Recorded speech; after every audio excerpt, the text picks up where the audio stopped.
Alors, on retrouve Lucien Rapp. Merci encore d'être avec nous. L'espace est considéré, c'est ce que vous évoquiez à l'instant, comme faisant partie du patrimoine commun de l'humanité depuis un traité international de 1967 amendé en 1979. En fait, dès 67, on laisse des zones d'ombre volontairement. Pourquoi? Bon, sans doute parce que ce traité est le résultat d'un compromis dans un contexte dominé par la guerre froide et dans un environnement scientifique qui est essentiellement un environnement d'exploration de l'espace extra-atmosphérique, alors même que nous sommes entrés depuis quelques années dans le domaine de l'exploitation. Alors justement, le vide juridique, est-ce qu'on peut dire qu'il y a un vide juridique autour de cette question de l'exploitation des ressources extraterrestres?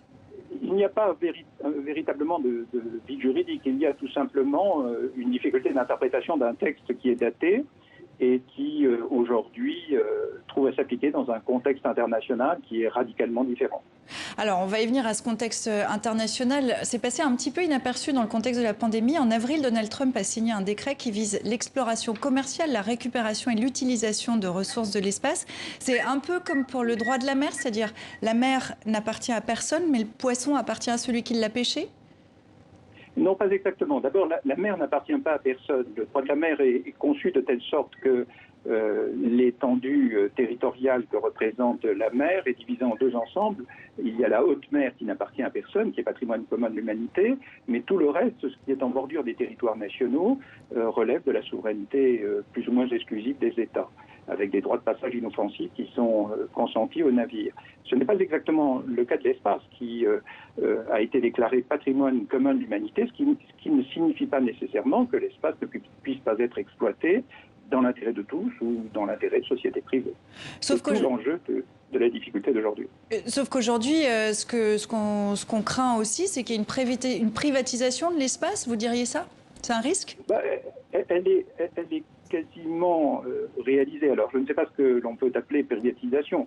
D'abord, l'espace est désormais, pour une large part, l'affaire de sociétés privées. Que l'on songe à ces images qui ont marqué le printemps, en même temps que l'executive order du président américain que vous évoquiez tout à l'heure, les images du décollage d'une fusée Dragon avec la capsule Crew Dragon, les images de son ajustement sur la station spatiale internationale, puis les images de son amérissage quelques semaines plus tard. Je rappellerai que cette capsule a été conçue et fabriquée par une société privée dans le cadre d'une mission publique qui est celle de l'Agence spatiale américaine. Nous avons là l'excellent exemple de ce qu'est l'espace aujourd'hui, un partenariat public-privé. Au-delà de ça, quand les États-Unis prétendent aujourd'hui imposer le principe de zone de sécurité sur la Lune, autrement dit, si demain la NASA installe une base sur la Lune, elle pourra interdire aux autres d'en approcher. La Russie l'a déjà dit, hein, c'est inacceptable. Est-ce que ça, par exemple, c'est une tentative de privatisation de la Lune? C'est une tentative d'accaparement, effectivement, d'un astéroïde, d'un corps céleste, comme le disent les traités internationaux, qui aujourd'hui a fait l'objet d'un traité, d'une convention internationale qui le sanctuarise, qui le protège, qui le neutralise. La difficulté vient essentiellement de ce que le traité sur la Lune n'a pas été signé et ratifié par un grand nombre d'États. Seuls 19 États l'ont signé et ratifié, et les Américains ne figurent pas au nombre des États qui ont signé et ratifié ce traité, de telle sorte qu'ils ne sont pas liés par ces dispositions, qui sont, soit dit en passant, beaucoup plus protectrices que ne le sont les dispositions du traité sur l'espace. Alors la nouvelle Lune, c'est Mars, hein, si vous me passez l'expression. Le 13 octobre prochain, la planète rouge sera au plus près de la Terre, à seulement 63 millions de kilomètres de notre planète. Plusieurs agences spatiales, on le voyait à l'instant, en ont profité pour envoyer des missions. Pourquoi ces planètes du système solaire sont redevenues désirables pour les grandes puissances? On avait l'impression que l'espace s'était un peu passé au second plan et que là, c'est de nouveau une priorité. Eh bien, tout simplement parce que l'espace est l'objet d'une série d'enjeux qui ne sont pas d'ailleurs simplement scientifiques, qui sont aussi militaires, qui sont financiers, qui sont économiques, qui sont industriels. Et tout naturellement, les grandes puissances s'y intéressent.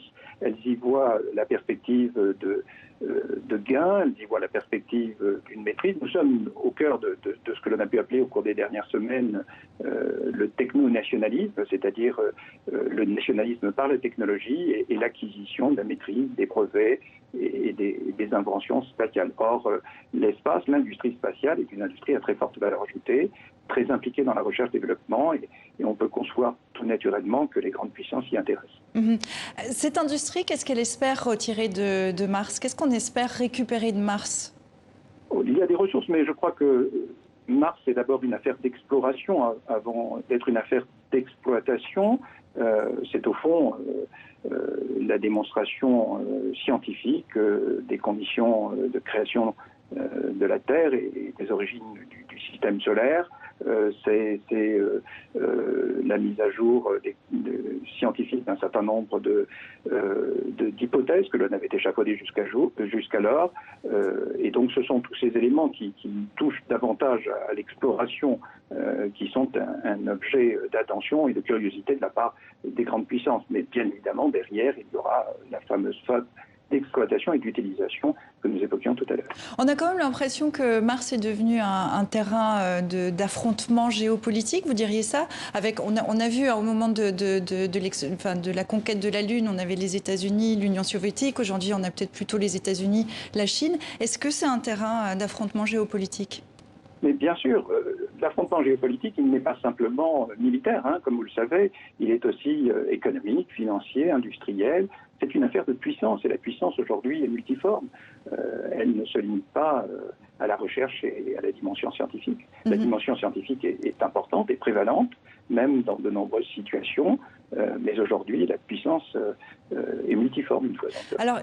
Alors, il y a un exemple de bonne coopération dans l'espace, c'est la Station spatiale internationale, vous diriez ça? Pourquoi ça marche?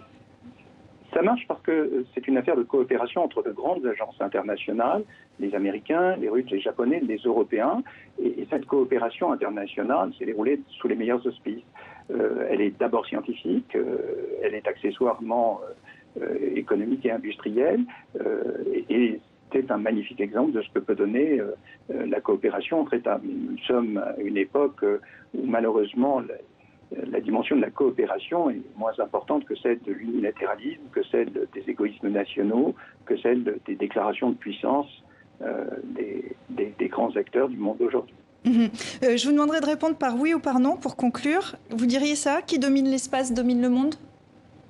Oui, parce que, pardon de devoir prolonger la réponse. Rapidement. Oui, parce que l'espace plonge ses racines dans de nombreuses activités terrestres, parce que nous dépendons de plus en plus de l'espace, et que donc l'espace revêt une dimension vraisemblablement considérable, beaucoup plus considérable que celle que nous percevons sur notre brave vieille Terre. Merci beaucoup Lucien Rab d'avoir été avec nous, à très bientôt. Je vous en prie, au revoir.